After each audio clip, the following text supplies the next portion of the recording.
Howdy folks, welcome to what I think I'm going to call Sunday afternoon recess.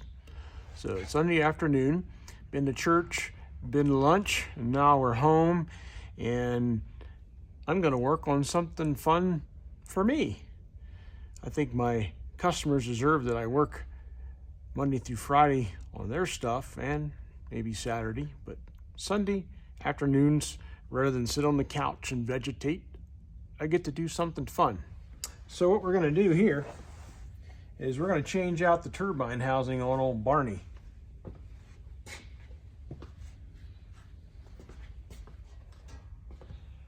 Do a lot of turbo changing on Barney. Right now I got an 85mm GT50 Caterpillar application on here with a 1.26 AR divided housing. Makes it kind of lazy on the spool up. So I figured I'd do a quick little, no, it's not going to be quick, a long video on changing the turbine housing on the truck. So here we go. First thing we did is undid all the V-band clamps. Got the exhaust undone, jacked stacked boards underneath the turbo to hold it in place. And then we'll get I've already taken a couple of them off, but we'll go ahead and take the remainder of the nuts that hold the turbine housing onto the manifold.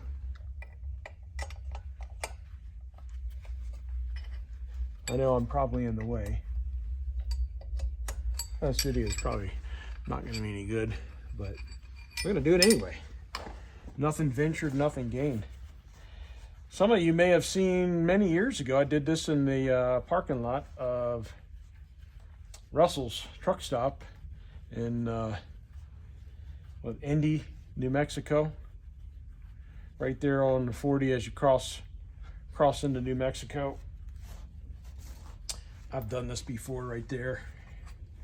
It's been a while ago, so I thought, well, let's do another one. This was a little warm. That one was hot that day. I had welding gloves with me, and I changed it out with it being pretty much full temperature. This has just been run long enough to get the air pressure built up, get turned around. Here we are. I tried to take a couple bolts off before I started the video in order to at least make it not ridiculously long, but it still might be. Still might be ridiculously long. Because I'm not going to be able to show this once I take it off, I'll go ahead and see if I can remove try to remove my adapter.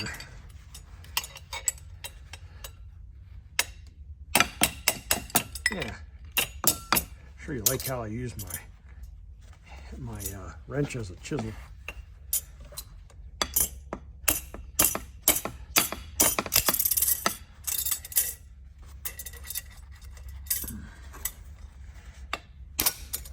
Oh, that wasn't that hard. So this is the adapter to go from this flange here. It's a very typical flange for a lot of different applications. I just made this out of something, I don't know, probably cut an old turbine housing off and then welded it to an adapter. Or, no, I don't even think I even welded it. I think I froze this half, heated that half up, pressed them together. There we go. So I'll get this V-band clamp here off to the side, and I think we just got one bolt left, one nut, excuse me. I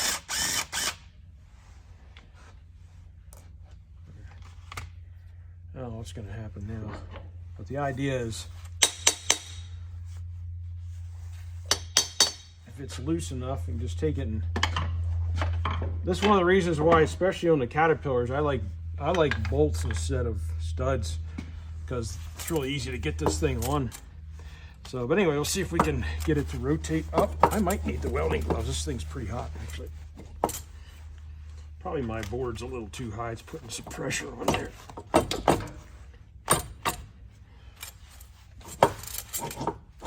There we go. Okay, so all you gotta do is rotate it, pop it off, set it down because it's hot,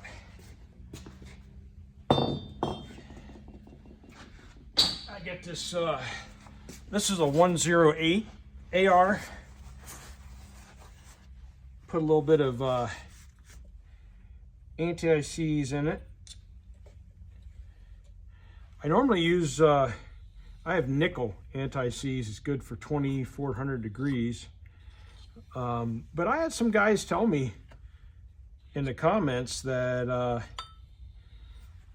the nickel, they call it ever seize instead of never seize, because their experience is that the nickel gauds up. So I thought, well, what the heck? I have nothing to lose. I'll just take and use the copper. Put the copper anti-seize on there and give that a try. You see the gasket stayed on there. We always reuse gaskets many times over. Although I really don't like using a divided gasket with an open turbine housing, but we're gonna do it today because just for expedience sake. Oh, and you know what, while I got this off, let's go ahead and just dab a little copper anti-seize on the studs.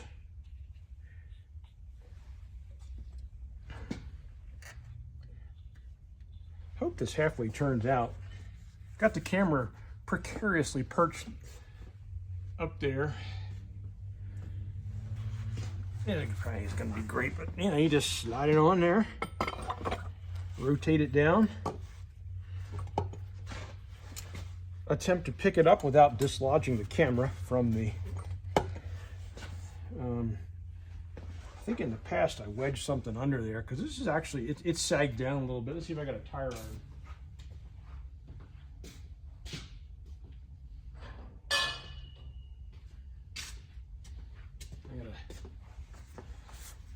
Somewhat handy tire iron, so we should be able to pick this whole thing up a little bit with the tire iron. See what happens. Yeah, I think I'm just going to grab it and wrestle it in there. Should be able to just grab a hold of it and just pick it up and wrestle it in there. Wrestle with an A. Wrestle. Get in there.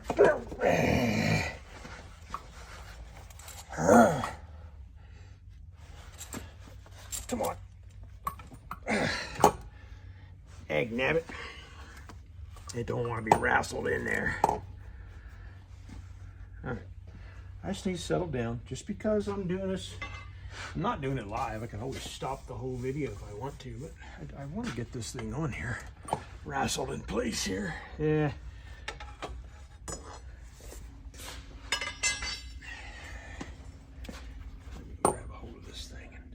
It needs to come forward and up.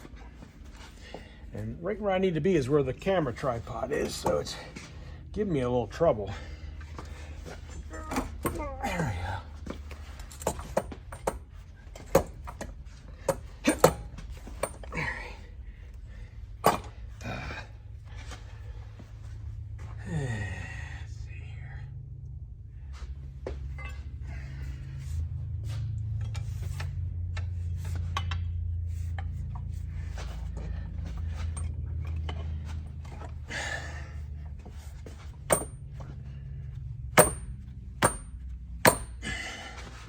They'll invent a hammer one day, but I ain't gonna catch one. I'll be right back. I got a rubber hammer nearby.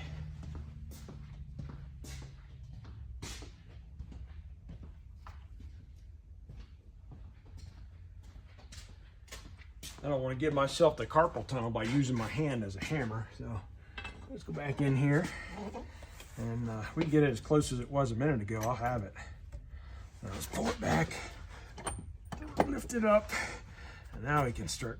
You know, can't get a swing on the hammer because of the camera. Hey, oh man, let's see what we can do. Maybe we can scooch over here a little bit and then get a little bit of forward push on this turbine housing.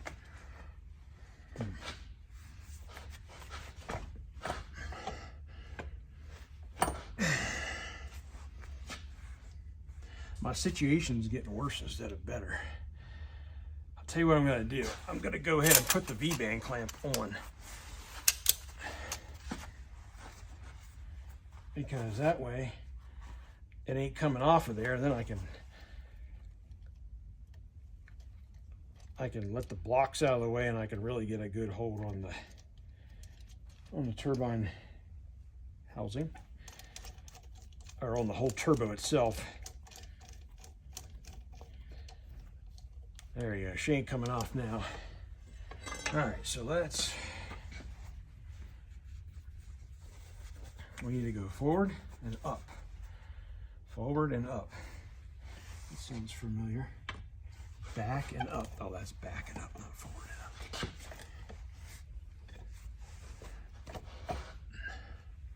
That's weird. That darn thing. All right, well, let's get, let's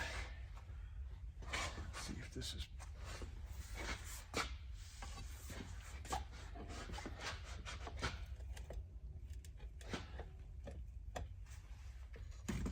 That's out of there.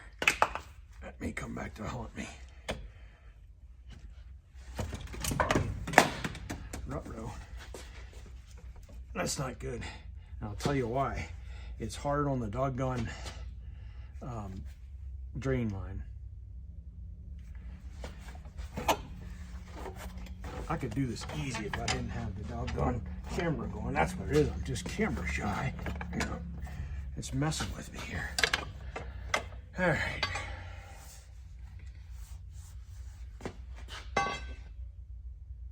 I'm going to stop it. Not because I'm going to fix it. I'm going to stop it and think a minute. All right. Sorry I had to cheat. I had to shut the camera off, move it out of the way to where I could get in here and just wrestle this thing into place. So, sorry about that. You didn't really miss anything. It was just me grunting and carrying on, and yeah. So, it's started. So now, get all these 4 nuts on here.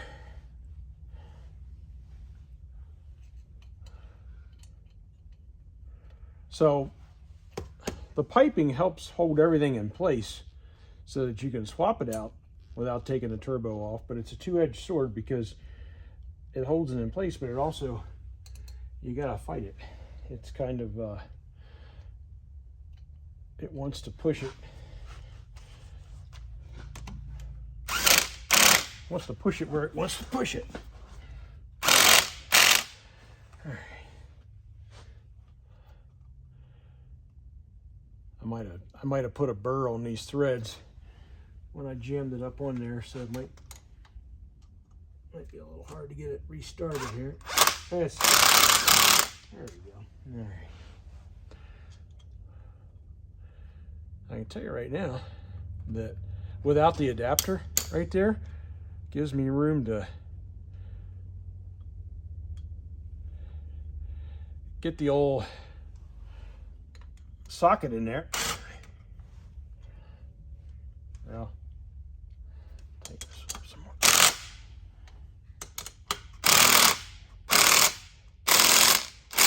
So this way, the only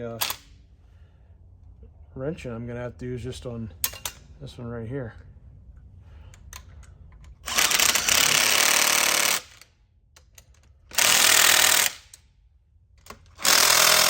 All right, 3 out of 4. Put this one on. Very good motor. Okay.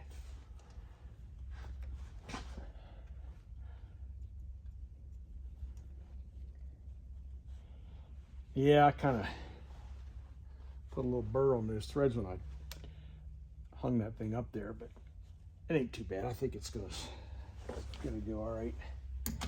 Get my wrench.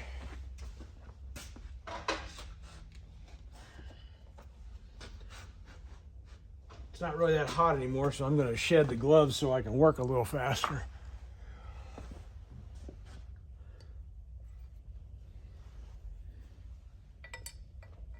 I watch enough YouTube videos to know that if you really show how long it takes to do the job, people are going to get bored with it. So I gave a little head start for the start and expedite a couple things and try and work fast.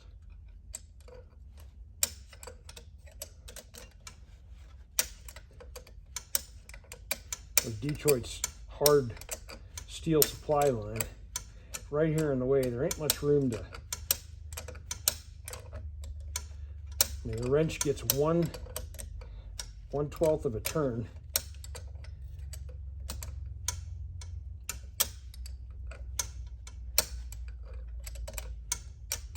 That's all right. We'll get her.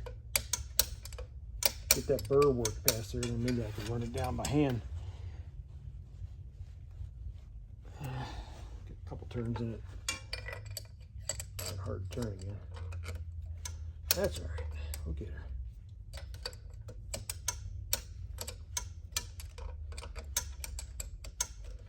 All right, tell you what, I'm not going to waste a whole video putting that bolt in. I'll come back to that kind of afterward, finish that off. So we want to go ahead and get the turbo, just basically clock it so it's not putting the lines under a bind.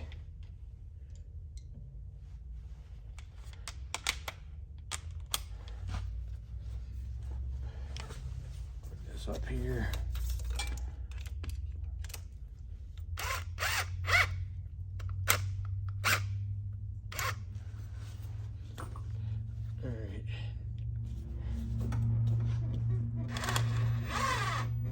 And here's something to make sure you're tightening up turbine housing. Make sure the wheel turns. You got to go easy on these clamps. With an impact will strip the clamps, not just because it's so super strong, but just the, I don't know, just the whole.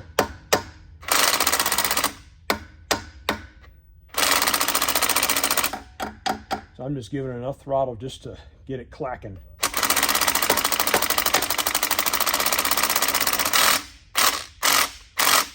There you go, that'll work. That's good enough. Okay, so that's done. Next thing we'll do is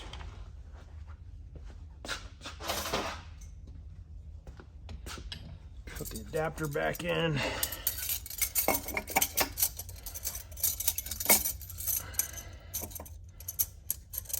They sell these things if you're using turbine housings with the standard 4-inch, 4.5, whatever it is a pretty standard outlet. Like if you just buy a Garrett housing, like this is just run-of-the-mill Garrett housing. Literally, this is what you would run on a race car or whatever. That's the outlet. It's also the same that comes on a lot of the industrial diesels, like all the big HX82 stuff. I shouldn't say all of it, but I don't know why that one doesn't want to go on. Grab a different one. A lot of the big HX82 stuff will actually be this outlet.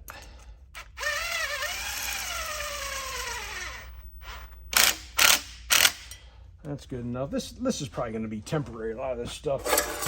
All right, let's put a little dab of this back on.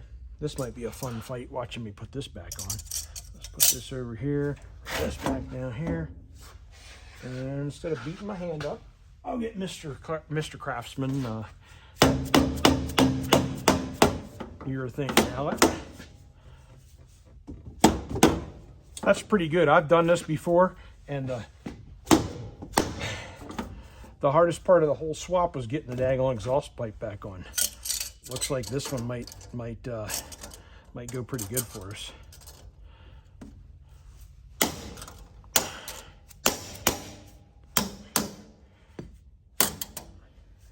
I guess I have a slight bit of obsessive compulsive. I like my clamps kind of lined up, and this is a perfect spot for them because when you go up on the cowl to clean your windows, you can run your knees right into these things, and it helps. Like if you're struggling to stay awake on a long run, and you get out, clean your windows, and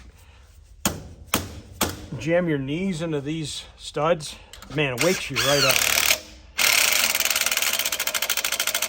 Wakes you right up, and try to not to say any bad words, and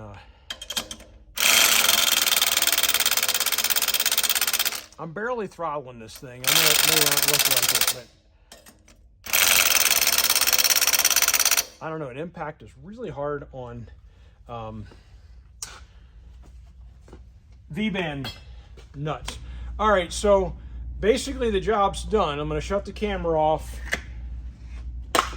tighten this last bolt up, and then I'll come back on in a test drive, okay? See you in a bit. Alrighty, so I'm going to do something a little different on this video. I'm actually going to do a lot of splicing. That way I can kind of keep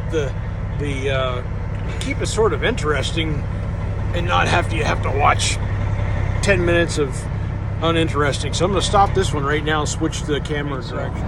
We're right here by the house, and my shop and house are quite close together. So here we are. We're going to go out here and do our little test drive. We go out on Interstate 40, which is right over there, and I go down to US 93, do a flip, and come back up the hill. I don't have any weight on here, so it's not really it's not a great test, but you know, it's on a hill, so you can get an idea how it's going to act with the engine under load. There's Old International. There's another Series 60. That's an old, would that be an MK, I think? Oh, no, that's a 16.5 to 1 compression, DDEC 4. Basically, it's kind of a spare engine in case I need it. Although I'm not really sure. Barney might end up getting a cat. I might actually put that engine and transmission in my white Superliner Mac. That would be kind of cool. So the boost gauge is coming off of the post, even just riding along. That's a good sign that it might be a little more responsive. So I guess the whole time I'm coming down out of my driveway here, I can jibber jabber and catch some people up to speed. I moved here from Maryland. 9 tractor-trailer loads of crap. So Barney's been across the country many, many times, and I think it's had 14 different turbos on it. I used my trips cross country as a turbo test, and I've had a GT50, we'll call it a 5023. I think it was an 83 millimeter Cummins application, and the Detroit needs more boost than a cat in order to run. So I had a 0.96 turbine housing on, so I could get it to make 50 pounds of boost. But the bad thing about that was it made the compressor surge pretty badly. So this is an 85 millimeter compressor, but it's a 10+0 blade count, which seems, in my experience in testing, the higher blade count without a splitter seemed to do better not to surge. So we're going to see how this one does. I didn't put the 96 on. This is the 1.08. It's still a pretty tight housing, but you know, for a 12.7 liter Detroit with a GT50, you're going to need a pretty tight housing. It's not a large displacement engine. So anyway, that's enough of this. I'm going to go ahead and this engine's about 730 horsepower, so it's definitely got it needs a lot of turbocharger for its power level. It doesn't need that much for its exhaust size. One thing interesting is that this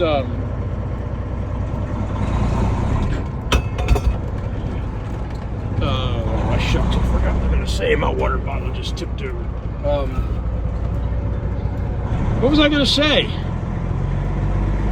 Oh, I know what I was going to say. This thing runs best with an just your basic S480 turbo with a pretty tight housing. It runs its best, but I know that turbo is a little bit in overspeed. When you cross over, you can't see it from here, the mountains of Flagstaff, 7,300 feet. When you cross that mountain with barely making 40 pounds of boost when you can make 50 at sea level, I know that turbo's overspeeding.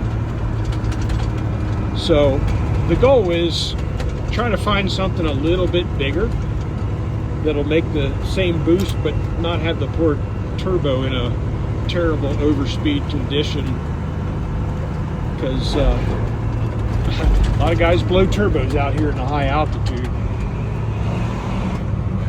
We don't want to do that. We don't want to blow turbos, even though I always carry a spare with me. There's always a Zeki S475 under the sleeper. It's still pretty lazy.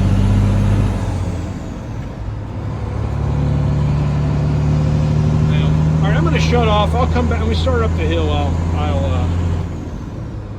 come back on the video. You all ready?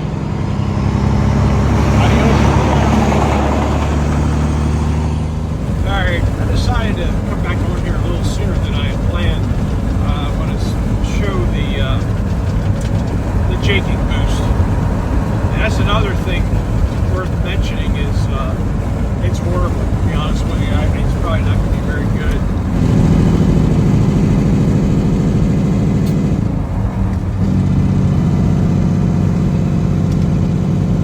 Now, I'm at 4,000 feet of altitude, so my jaking boost is going to be not as good as if I was at sea level, but it's still pretty bad. I mean, there's 1,800. I mean, it's not even making 5 pounds. 2,100. That's actually worse than I remember with another setup. That's kind of interesting. I'm not sure what that's all about. But here's where we hop off 93 south to our flip.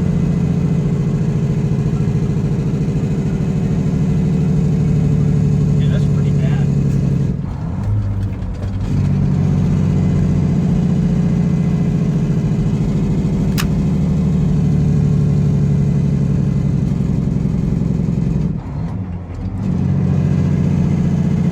Alright, now let's go ahead and stop that. Now, you know what? I'm not going to stop it. As long as there's no traffic coming, I'll keep pulling here. See if I can. Yeah, there's nothing coming. You can watch me miss gears. Oh, that's funny. All right, well, I got to leave it on here. I can't edit out that horrible gear shifting. My hat's off to you guys that can ride along and film and shift and steer and drive, because as we just saw, I ain't too good at it. So I already know just from taking off that it ain't too bad. I mean, it's up to 20 pretty quick. Once it's at 20, you can lay into it. I mean, you wouldn't want to lay into it right now because it'll stoke pretty bad, but let her get to 20 pounds and then ease into it. It's actually, I think it's manageable.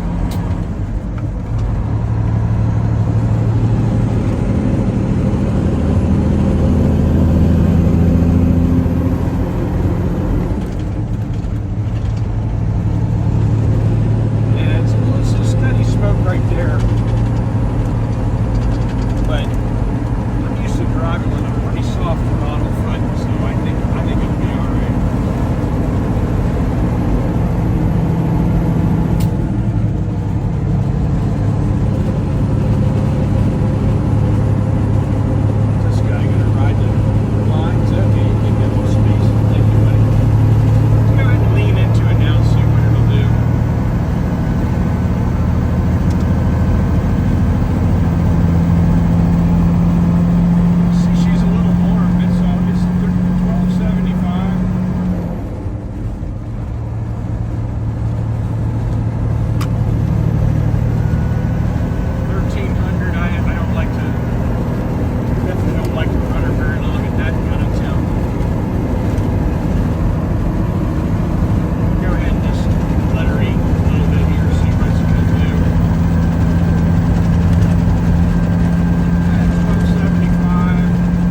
just like steadily